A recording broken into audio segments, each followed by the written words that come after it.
Alors, il y a une attaque que vous ne supportez pas, c'est celle de conspirationnistes. Vous êtes classé comme théoricien du complot par l'Observatoire du conspirationnisme et vous répondez, comme hier à Bordeaux, on a écouté votre meeting en préparant cette émission, et vous dites c'est un comble qu'on m'accuse d'être complotiste quand on voit François Fillon qui parle de cabinet noir ou quand on voit Emmanuel Macron qui accuse la Russie de vouloir le déstabiliser. Mais certaines de vos déclarations peuvent surprendre. On va écouter ce que vous disiez aux 20h de TF1. Voici votre collègue de BFM qui nous explique que le FBI a aidé des musulmans à commettre des attentats. C'est pas moi, c'est BFM. Moi, on me traite de complotisme. Mais en fait, moi, je cherche ça, c'est le journal Le Monde. Le FBI mis en cause dans l'organisation d'attentats par des Américains musulmans. Donc Boko Haram, c'est la CIA, ce sont les services secrets américains, ainsi que Daesh et le marathon de Boston. Je ne vais pas vous sortir ici tous mes documents. Non, c'était votre credo. Je voulais juste savoir si vous le pensiez. Non, mais ça n'est pas un credo, monsieur. Ça n'est pas un credo. Est-ce que vous pensez que les États-Unis financent réellement Daesh? Mais encore une fois, je vais répéter exactement ce que je disais sur TF1. C'est pas un credo, ce sont des informations que vous donnez vous-même, que donnent vos collègues. C'est quand même ça extraordinaire. L'Observatoire de Conspiracy Watch, j'invite les téléspectateurs qui s'y intéressent à aller regarder qui est derrière. C'est la nébuleuse de Madame Caroline Fourest, etc., qui d'ailleurs a été interdite d'antenne pour ses mensonges avérés par Monsieur Ruquier. Je ne l'ai pas inventé. Nous avons effectivement une petite structure qui est là pour balancer des fausses informations. Mais soyons sérieux, effectivement. Monsieur Fillon a été traité de complotiste par Monsieur Bayrou. Monsieur Macron dit que en fait, c'est Vladimir Poutine qui manipule l'élection présidentielle en France. Qu'est-ce que c'est que cette histoire? Moi, j'en ai assez de ces histoires de complotisme, parce que ça veut dire que c'est maintenant une espèce de chasse aux sorcières, un maccarthisme, qui prétendrait interdire aux Français, ou à tout autre peuple, de réfléchir par eux-mêmes et de douter. Vous savez ce qui a fait la grandeur de l'Occident?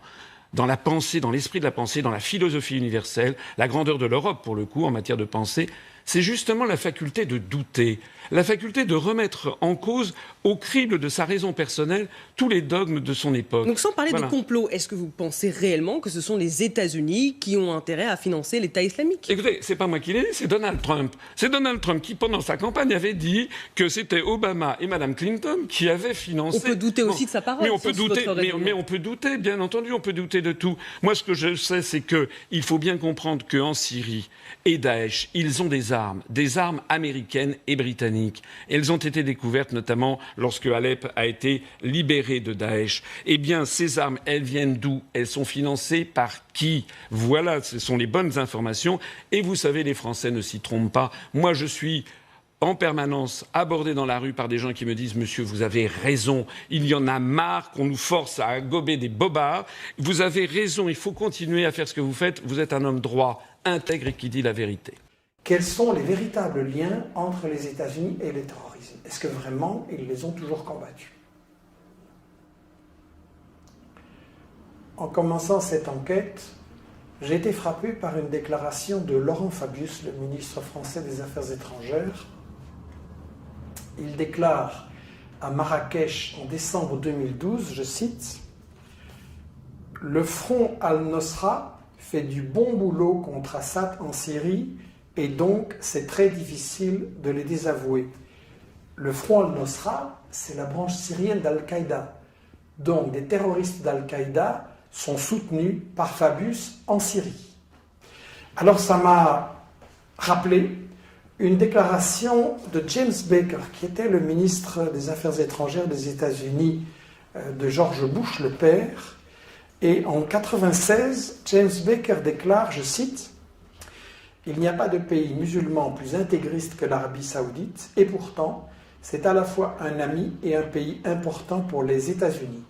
Nous ne devons nous opposer à l'intégrisme que dans la mesure exacte où nos intérêts nationaux l'exigent. » Ça veut dire que les États-Unis ont donc parfois combattu le terrorisme et parfois l'ont utilisé. Et c'est ça qu'il faut voir au travers des différentes guerres des 30 dernières années. La méthode qui a tellement bien marché en Afghanistan, les États-Unis vont la réutiliser contre la Yougoslavie, d'abord en Bosnie, 91-95, puis contre le Kosovo, 98-99. Et ça va être dévoilé par Sibel Edmonds, qui après le 11 septembre a été engagée comme traductrice par le FBI et qui va constater que, en fait, la CIA, le Pentagone, les affaires étrangères ont collaboré contre la Yougoslavie avec des terroristes d'Al-Qaïda de très haut niveau et qui va le déclarer dans son témoignage, dans son livre Classified Woman. Alors c'est intéressant de savoir que Boko Haram a été financé par des fondations de Grande-Bretagne et d'Arabie Saoudite. On retrouve l'Arabie Saoudite constamment derrière le financement des terroristes qui servent les intérêts des États-Unis. La guerre contre la Syrie n'a pas commencé en 2011, mais au moins en 2009. L'ex-ministre français des Affaires étrangères, Roland Dumas, a confié qu'il avait reçu des propositions des Britanniques disant on va attaquer la Syrie en 2009, donc. Il avait refusé. Et en fait, ça commence plus tôt. Dès 2007, ça se prépare au Liban, où Bandar Sultan, un grand ami de Bush, au point qu'il va être surnommé Bandar Bush, va financer des milices terroristes extrémistes au Liban d'abord et puis en Syrie. Et ça, c'est une opération où l'Arabie Saoudite sert d'intermédiaire pour une filière terroriste organisée par les États-Unis. Les acteurs clés sont les Saoudiens bien sûr et Bandar qui ont conclu une sorte d'accord privé avec la Maison-Blanche. L'idée est d'avoir un soutien financier de l'Arabie Saoudite pour soutenir divers groupes sunnites extrémistes du djihad. Je crois que l'information sur tout ça, c'est trop important et qu'il faut absolument éviter qu'on se laisse entraîner dans cette guerre de religion. D'un côté, on a cette version de l'islam complètement fanatique, rétrograde, violente, qui est développée par les meilleurs amis des États-Unis et de l'Europe, l'Arabie Saoudite et le Qatar.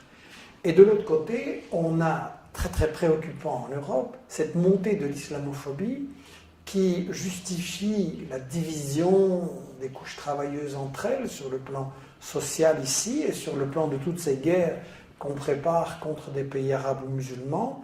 Il est vraiment fondamental de rétablir un dialogue entre les Charlie et les pas Charlie. La véritable liberté d'expression, je pense, c'est de pouvoir parler ensemble et débattre sans tabou sur les intérêts cachés et les stratégies cachées de ceux qui prétendent dominer le monde.